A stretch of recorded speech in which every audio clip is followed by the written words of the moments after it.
Assalamualaikum warahmatullahi wabarakatuh. Alhamdulillah, alhamdulillahilladzi adada khalqihi warrido nafsihi wa zinata arshihi wa midada kalimatih. Assalatu wassalamu ala asrafil anbiya'i wal mursalin sayyidina wa maulana Muhammad wa ala alihi wa ashabihi wa atba'ihi wa man sara ala nahjihi wa man istanna bi sunnatihi wa mahda bi hadi ila yaumidin. Amma ba'du. Qala Allah Ta'ala fil Qur'anil Karim, A'udzu billahi minasyaitonir rajim. Bismillahirrahmanirrahim.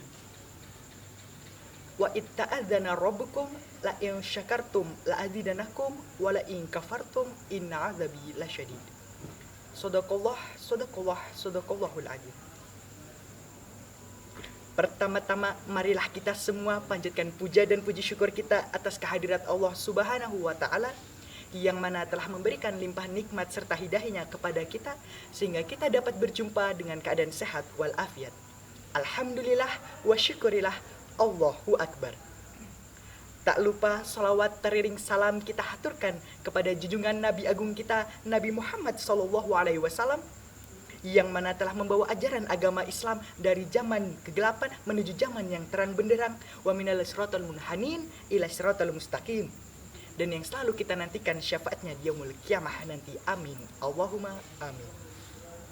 Berdirinya saya di sini, perkenankanlah saya berbicara tentang hikmah di balik pandemi. Pada saat ini kita berada di era pandemi yang membuat diri ini merasa ngeri gara-gara banyak orang mati, dari yang tak punya materi hingga para pejabat tinggi. Duh pandemi, kapan kamu pergi?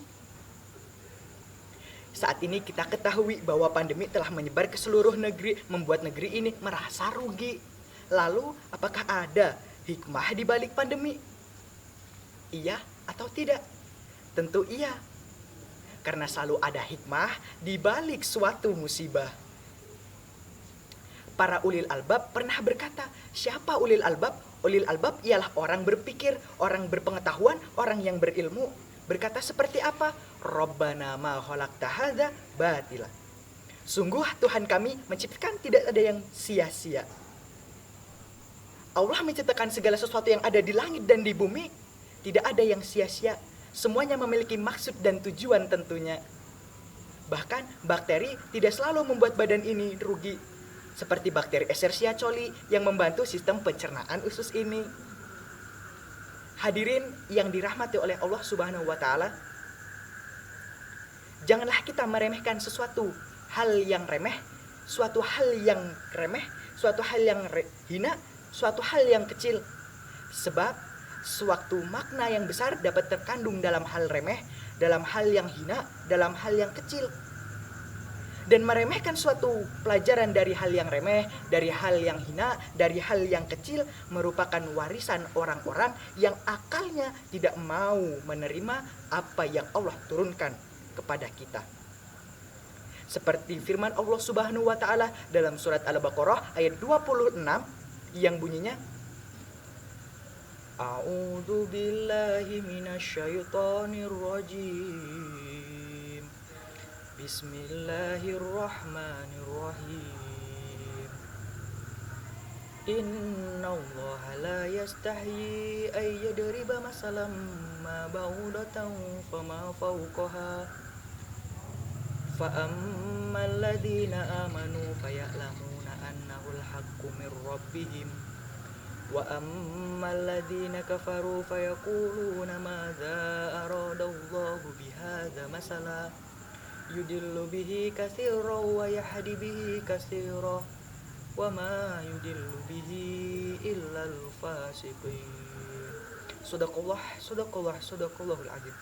Yang artinya kurang lebih, innallaha la yastahi ay yadriba masalama ba'udatan fama fawqaha. Sesungguhnya Allah tidak segan memberikan perumpamaan seekor nyamuk atau bahkan yang lebih kecil daripada itu. Fa ammal ladzina ya'lamuna annahul haqqu mir rabbihim. Adapun orang-orang yang beriman, mereka mengetahui bahwa itu kebenaran dari Tuhan. Sedangkan orang-orang kafir, fa ammal ladzina kafaru fayaquluna madza aradallahu bihadza masalah. Sedangkan orang-orang kafir berkata, apa maksud Allah dengan perumpamaan ini? Yudillu bihi katsira wa yahdi bihi katsira. Dengan perumpamaan ini banyak yang dibiarkannya sesat. Wa ma yudillu bihi katsira wa yahdi bihi katsira. Dan dengan perumpamaan itu pula banyak yang diberikannya petunjuk. Orang itu sesat. Kenapa? Karena mengingkari dan tidak mau mengikuti apa yang Allah turunkan melalui perumpamaan itu. Wa ma yudillu bihi illal fasiqin. Tidak ada yang dia sesatkan kecuali orang-orang yang fasik. Siapa orang-orang yang fasik? Orang-orang yang fasik ialah orang-orang yang melanggar aturan agama baik secara ucapan maupun perbuatan. Dari ayat ini kita bisa lihat bahwa selalu ada hikmah di balik sebuah penciptaan yang telah Allah berikan. Bahkan sekecil nyamuk dan bahkan yang lebih kecil daripada itu. Dan dari ayat ini pula kita dapat mengetahui perbedaan sikap orang beriman dengan sikap orang yang kafir. Orang beriman dapat mengambil suatu pelajaran dari apa yang diciptakan, meskipun sekecil nyamuk, tapi hal itu menambah keimanan dalam diri mereka. Sedangkan orang-orang kafir tidak dapat menerima pelajaran dari segala sebuah penciptaan. Bahkan hal itu membuat mereka durhaka lagi berdosa. Maka dari itu, marilah kita bersikap seperti orang beriman yang dapat mengambil hikmah dari sebuah penciptaan.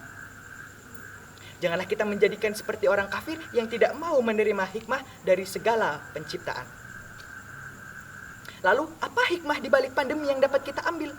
Yang pertama, semakin yakin bahwa Allah Subhanahu wa Ta'ala sungguh Maha Kuasa. Allahu Akbar. Allah Maha Besar. Dapat menundukkan apa yang ada di bumi dan yang di langit dengan takdir yang terjadi. Ketika Allah telah menetapkan takdir, ketika Allah telah menetapkan ketetapan, maka terjadilah. Tidak ada yang dapat mengingkari. Lalu hikmah kedua yang dapat kita ambil ialah makin menyadari dan mau sadar bahwa manusia itu ialah makhluk yang lemah lagi tak berdaya. Mau sepintar apapun, sekuat apapun, sehebat apapun, ternyata ketika diberikan wabah oleh Allah, lemah lagi tak berdaya. Hikmah yang ketiga ialah semua permasalahan ini dapat diatasi dengan bahu-membahu, bantu-membantu, tolong-menolong. Hikmah yang keempat, mau meyakini dan semakin sadar bahwa sedekah itu penting. Karena dengan sedekah kita dapat membantu orang-orang yang rugi. Hikmah yang kelima ialah kedisiplinan dalam berperilaku. Islam merupakan agama yang disiplin. Dan orang yang kuat ialah orang yang disiplin setiap saat. Mungkin cukup sekian yang dapat saya sampaikan. Kurang lebihnya mohon maaf. Akhirul kalam.